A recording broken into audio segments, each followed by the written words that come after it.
So here we are again with Spumoni, and he is going to show us the next trick on our intermediate list. And the next trick is going to be from the 101 Dog Tricks book. It is another obedience exercise. It's called Side on the trick list for intermediate tricks. It is on page 168 with your other book, if you have the book. It's swing to my left side if you do formal obedience or looking to do rally or anything like that. It is called the swing finish. So the one round behind the back is the go around finish. This is the swing finish. You may call it whatever you want to call it. It doesn't really matter. It's just getting the dog into position. So again, I'm going to teach it a little bit differently than the book. In the book, they tell you to use the leash and kind of pull your dog into that position. I prefer not using the leash. I like the dog to think about what he's doing, and I don't want to rely on tugging on the leash to tell my dog what to do. So we are going to do it with no leash. And really, if you start practicing it without the leash, and you can teach your dog to do it without the leash, then when you won't develop the habit of becoming the leash jerker, and it does kind of become a habit for us as well as for them.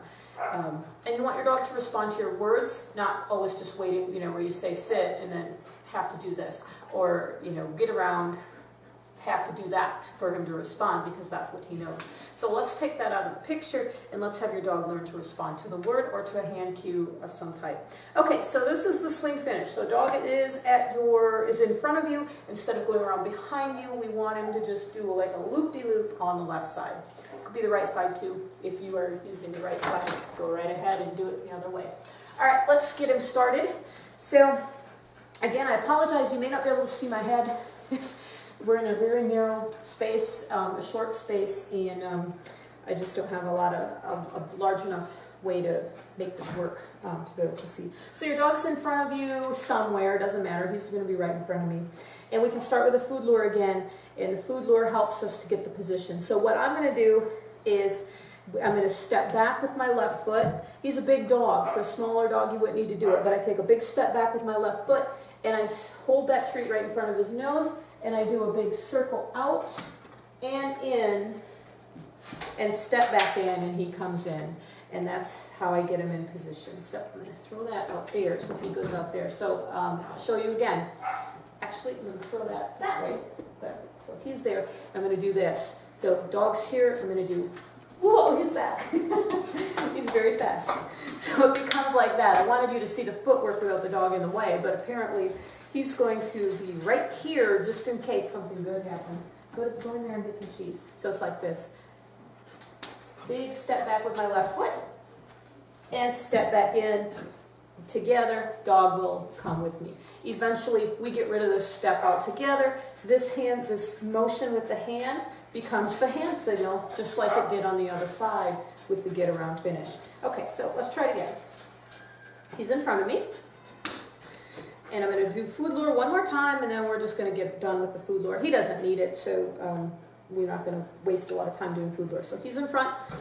I lure the dog, take a step back with my left foot, big circle, out and around. Whoops, he got that treat. Out and in, and he sits. Good boy, yay, good boy, all right, all right. So now I want to do it without the food lure. So my hand still smells like food, so that's okay. So I'm going to do this. And I'm going to step back, pretend I have that food lure, and this becomes the hand signal. And I'm still not saying anything because I don't think he knows it yet, whatever he does. But, when you're first teaching it, your dog will not know it yet. Okay, right here. Let's get him to come in. Good boy. You're stepping on my foot. You're kind of heavy. Okay, so again, no food in this hand, in the hand I'm using for the cue. My treats are in my other hand. They're behind my back with the clicker. Okay, ready? Here we go. Big circle. Good boy. And I use that same little hand signal we did in the healing video to indicate a sit, even though he's ready to do sit anyway. He doesn't really need that extra cue, but if your dog does, that's fine. Okay, let's do it again. Good boy. Good boy. Okay, we'll do it once more. And then I'm going to take that little step out, and we'll be starting to add a verbal cue soon. Ready? Right here. Boy, yay. So he doesn't get the treat till he completes the exercise. He's in position, he's looking good, and we're going to do, go get that treat. Did you find it? It's right here. Get it. Right there. All right, come. Scoop. Good boy. Okay, so now with a little bit less of a step, smaller step, he can still do it. Good boy. Good job. Okay, good boy. Right here. So we'll get him to come in. Here's cheese right here on the floor. Get it. I'm dropping food on the floor. All right, let's try again.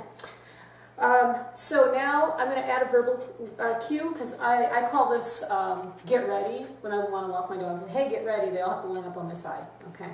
So you can call it, like I said, call it swing if you want to. That's what they call it in the more formal obedience realm. Okay, ready?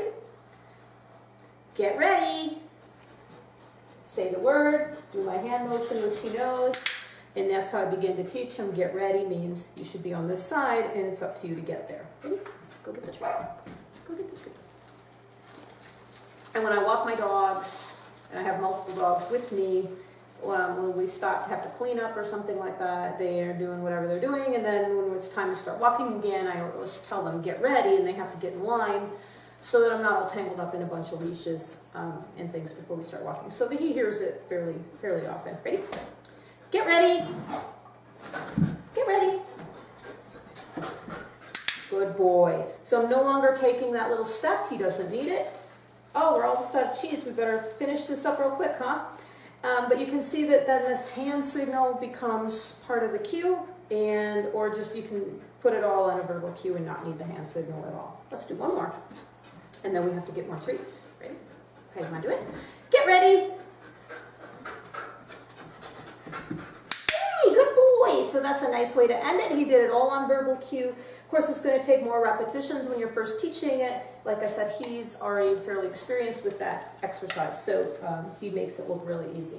Plus, we're in a narrow hallway. So again, set yourself up to not have too many distractions and use a narrower hallway where they can't swing their butt way out, and they can't, run around or go get distracted by another dog or a toy or something like that. But set your space up so that it's something usable for this particular exercise. So we will be back with more cheese and some more exercises. Yay! Good boy!